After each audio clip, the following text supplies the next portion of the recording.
Bonjour à tout le monde, c'est Madame Borlak Saliha et je suis enseignante de la langue française. Je vais vous présenter des cours courts et simples pour le niveau moyen, secondaire et aussi je vais faire des cours de français administratif. Commençons maintenant par le niveau moyen, précisément la première année moyenne. Le premier projet s'intitule « Afin de célébrer les journées mondiales de la propreté et de l'alimentation, mes camarades et moi élaborerons une brochure pour expliquer comment vivre sainement. La première séquence, expliquer l'importance de se laver correctement. Donc, on parlera de l'hygiène corporelle.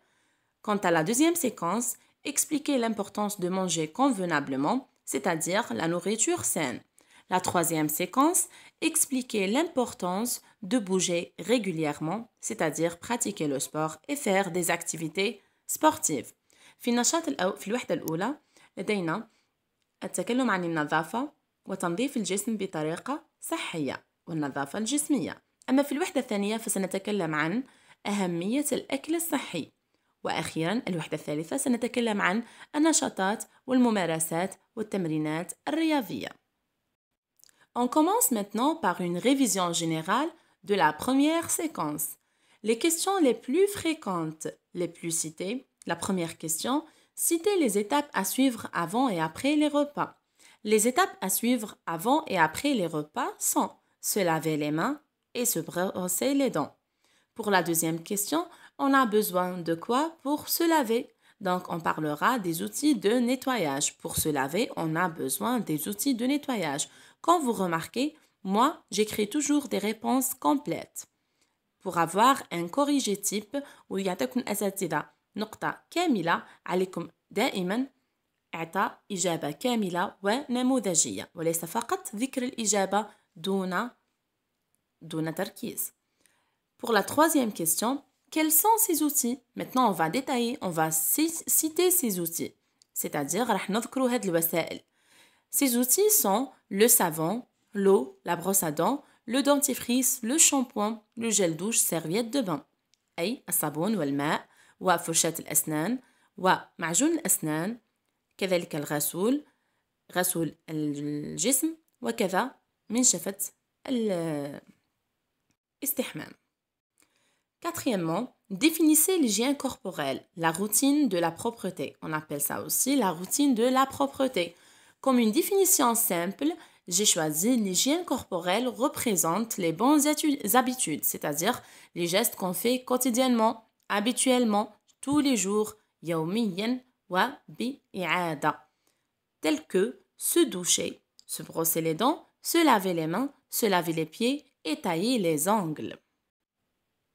Pour avoir une bonne expression sur la propreté, on va opter pour une banque des mots. Donc, on va utiliser ces mots comme un bagage linguistique, comme une richesse de langue. On a pour les noms la propreté et la saleté. أي النظافة والأوساخ. La santé, الصحة. L'hygiène, النظافة أيضا. Le corps, الجسم. Les mains, الأيدي. Les dents, الأسنان. Les cheveux, الشعر. Les ongles, الأظافر. Le savon, الصابون. La douche, أي الاستحمام. Le dentifrice وهو معجون الأسنان. La brosse à dents وهي فرشاة الأسنان كما هو موضح في الصور أسفل الشاشة. Nous avons aussi les verbes se laver يغسل, se brosser يفرش أسنانه, se nettoyer ينظف, sentir يشم, manger يأكل, informer يعلم, expliquer يشرح, dormir c'est le contraire de se réveiller ينام ويستيقظ. Pour les adjectifs الصفات لدينا propre, le contraire de sale, نظيف ومتسخ, sain, صحي, corporel, جسمية, blanche, أبيض, bon, mauvais, طيب وسيء. À la fin, en récapitulant notre cours avec le récapitulatif, le type de texte est explicatif. C'est très clair qu'on parle d'un texte explicatif parce qu'on n'est pas en train de d'écrire quelque chose, ماناش نوصفوا في حاجة, وأيضا لسنا بصدد إعطاء براهين وحجج. Donc ce n'est pas un texte argumentatif, ce n'est pas un texte historique qui ne parle pas de quelque chose تاريخية, etc.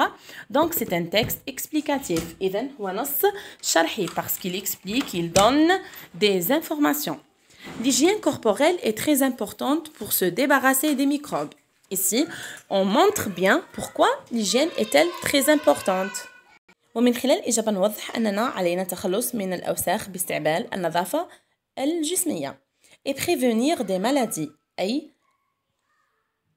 الوقاية من الأمراض. Pour ne pas tomber malade et rendre les autres malades, c'est la réponse préférée pour mes élèves. كي لا نمرض ولا نعدي الآخرين أو نجعل الآخرين مرضى مثلنا. Pour garder notre corps sain, avoir aussi une belle dentition للحفاظ على جسم صحي والحفاظ على أسنان نظيفة, un aspect attirant, مظهر جذاب, il faut se laver quotidiennement, علينا الاغتسال يوميا, porter des vêtements neufs والحصول على ملابس نظيفة واستعمال ملابس نظيفة et se brosser les dents après chaque repas. بالتأكيد علينا فرش أسناننا بعد كل غذاء. Maintenant, on va commencer par les points de langue. On commencera par le vocabulaire. Le premier cours, c'est la nominalisation. La nominalisation, c'est quoi? Alors, suivez avec moi et observez bien ce passage. Alors, je vais lire le passage. Le nettoyage du corps est très important. C'est pour cela qu'il faut se nettoyer chaque jour pour éviter les maladies. Le changement des habits, des serviettes après les avoir utilisés est aussi indispensable. Changeons alors nos habits pour être bien présentables et propres. Nous remarquons qu'il y a 4 mots en format gras et soulignés. Donc, on va voir pourquoi on a souligné ces mots-là. À la phase d'analyse, on demande de bien préciser la nature grammaticale des mots soulignés. Ça veut dire quoi la nature grammaticale? C'est de préciser s'il s'agit d'un nom, d'un verbe, d'un adverbe, d'une préposition, etc. إذن هي نوع هذه الكلمة اللي هي فعل اسم أداة إلى آخره. Nous avons changeant et nettoyer. Nettoyer, c'est un verbe du premier groupe qui se termine par ER. Et changeant, c'est le verbe changer conjugué avec nous au présent de l'indicatif et qui porte la terminaison ONS. Donc, c'est des verbes. Pour les deux autres noms, changement et nettoyage. Ces deux mots sont dérivés des verbes précédents en ajoutant des suffixes et on a formé des noms. Donc, la nominalisation, c'est former des noms à partir des verbes en ajoutant des suffixes. La nominalisation à base verbale par la suffixation. Quelques suffixes, donc on ajoute quelques suffixes au radical des verbes, c'est-à-dire on garde toujours la racine du verbe, le radical ne se change pas. Les suffixes, on a ation, mon et age. Et pour les verbes, communiquer, communication, former, formation, graduer, graduation et informer, information. Pour moi, on a télécharger, téléchargement, charger, chargement, changer, changement, ranger, rangement et rendre, rendement. Quant au verbe suivant nettoyer, passer, tournage, on ajoutera le suffixe age. Donc, ça sera nettoyage, passage et tournage. On peut aussi supprimer la terminaison verbale. Donc, on a les verbes à l'infinitif. Si on supprime les terminaisons, on obtiendra aussi des noms. Alors, les verbes arrêter, le nom devient l'arrêt, débuter, le début, ajouter, l'ajout, chanter, le chant, voler, le vol et enfin finir, la fin. On peut aussi avoir des noms sans changement du verbe. Le verbe, c'est le même, un nom. Donc, comment on va faire la différence entre les deux? Bien sûr, en le situant dans un contexte ou bien une situation de communication. على حسب موقعها في الجملة راح تعرف إذا راك تستعمل في فعل أو اسم لأنها نفس الكلمة. Ou bien sûr, on va le différencier avec le déterminant le. Donc, rire devient le rire, sourire le sourire, souper le souper et dîner le dîner. Faites très attention et notez bien. Un seul verbe peut avoir deux noms. On appelle ça la double nominalisation. Deux noms, mais avec un sens différent. Comme le verbe abattre, abattage et abattement. Pour l'abattage, c'est l'action de faire tomber quelque chose, comme l'abattage des arbres, ou bien tuer les animaux. L'abattage des animaux, c'est-à-dire je vais tuer un animal. L'abattement, c'est le fait de démoraliser une personne physiquement ou bien psychiquement. Pour changer, on a le change, quand on parle de fait de تغيير العملة النقدية, le change d'argent, et le changement اللي هو تغيير radicalement في إنسان ولا في شيء ما. Arriver, on a l'arrivée, الوصول, ou l'arrivage, quand on parle de la marchandise ou bien quelque chose, on va dire l'arrivage. On va faire ensemble des exercices et des activités. Pour la phase d'évaluation, on a la première activité. Barre l'intrus dans cette liste. L'intrus, il y a le kalima ad-dakhila. C'est comme en anglais, odd. Odd, c'est-à-dire on va enlever le mot qui est intrus.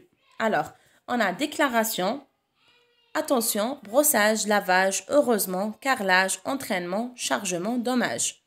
Quand on remarque, on va trouver des verbes, des noms, issus et dérivés des verbes, et on a des noms qui n'ont pas de verbe, comme attention, on n'a pas un verbe pour attention, on n'a pas un verbe pour heureusement, carrelage, on n'a pas un verbe carreler ou autre, et aussi pour dommage.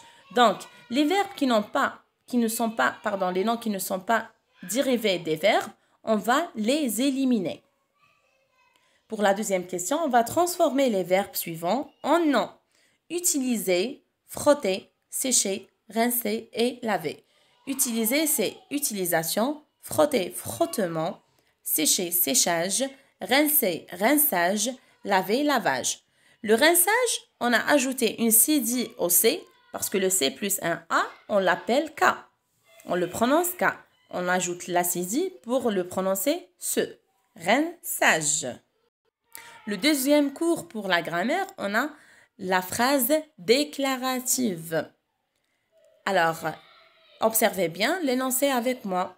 Le médecin explique. Tout le monde est responsable de la santé de leurs enfants. Il ne faut pas laisser les enfants manger sans laver les mains. Phase d'analyse. Décompose ce passage en phrases. Alors, manger sans laver les mains. Pour la phase d'analyse, on va essayer de décomposer ce passage en phrases. La première phrase, le médecin explique. La deuxième phrase, tout le monde est responsable de la santé de leurs enfants. La troisième phrase, il ne faut pas laisser les enfants manger sans laver les mains. Le médecin explique, c'est une phrase déclarative affirmative. Tout le monde est responsable de la santé de leurs enfants. Aussi, c'est une phrase déclarative à la forme affirmative. Alors, déclarative, c'est-à-dire une phrase qui déclare une information, qui déclare une opinion, qui déclare quelque chose. هي جملة خبرية. نحن بصدد إخبار بصدد التصريح عن شيء ما. Il ne faut pas laisser les enfants manger sans laver les mains. Maintenant, on a une phrase déclarative. On déclare qu'il ne faut pas laisser les enfants manger sans laver les mains en niant quelque chose. Au lieu de dire il faut laisser les enfants manger sans laver les mains, on ne peut pas. C'est contre la logique. C'est contre la santé. Donc, on va nier cette chose-là. On va faire une forme négative, mais la phrase restera toujours une phrase déclarative. C'est pour cela, on va dire qu'il y a quatre types de phrases. On a la phrase déclarative, la phrase interrogative, la phrase exclamative et la phrase impérative. Mais elles sont présentées sous deux formes, soit la forme affirmative بطريقة تصريحية ou bien une forme négative ننفي وننكر ما يحدث. Pour la phrase déclarative, la définition c'est elle commence généralement par une majuscule mais elle se termine toujours par un point. Si on trouve une phrase simple qui déclare quelque chose, qui nous informe sur quelque chose ou bien elle nie l'information, c'est une phrase déclarative. Soit elle est affirmative, soit elle est négative, mais elle est toujours déclarative. Elle déclare un point de vue, elle déclare une idée, elle déclare un objet, elle énonce un fait. Alors, toujours la phrase déclarative, c'est à la base. Après, on effectuera quelques changements pour avoir les autres types de phrases interrogatives, exclamatives, et impératives. Et الجملة تساؤلية الجملة الأمرية وإكسكلاماتيف جملة فيها دهشة واستغراب وتعجب. Un autre cours pour la première séquence, on a les substituts grammaticaux. Observez avec moi ce passage. Le sommeil pour les enfants est vraiment indispensable pour le développement de leur corps. Ceux-ci pourront être malades s'ils ne prennent pas le repos qu'il leur faut. Remarquez qu'on a souligné deux mots, leur, avec S à la fin, et ceci. Les mots soulignés sont des substituts grammaticaux. On les utilise pour éviter la répétition. لتفادي التكرار والتكرار هو عدو اللغة الفرنسية بالطبع. On utilise les substituts grammaticaux. Les questions les plus fréquentes sont à quoi renvoient les mots soulignés, par quoi on peut remplacer les mots soulignés. Et on trouve aussi cette question en anglais, on dit what these pronouns refer to. La deuxième question fréquente, c'est par quoi on peut remplacer les mots soulignés. Alors, les substituts grammaticaux sont soit des pronoms personnels comme je, tu, il ou elle, nous, vous, il avec S ou bien elle avec S, soit des pronoms possessifs. إذن في الأول عندنا ضمائر الشخصية، في الثاني عندنا ضمائر الملكية، le mien, le tien, le sien, le nôtre, le vôtre et le leur. Soit des pronoms relatifs اللي يربطوا بين الجمل qui, que, dont, الضمنية ou quoi, ou bien des pronoms interrogatifs qui, que, quoi, auquel, lequel, laquelle.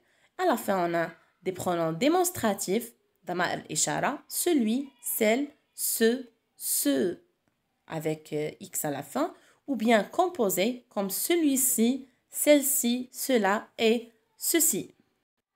À la fin de ma première vidéo, j'aimerais bien que vous abonnez à ma chaîne YouTube, que vous m'encouragez, que vous activez la cloche, et que vous aimez mes vidéos. C'est une première vidéo, donc j'avais un peu de trac. J'espère bien que vous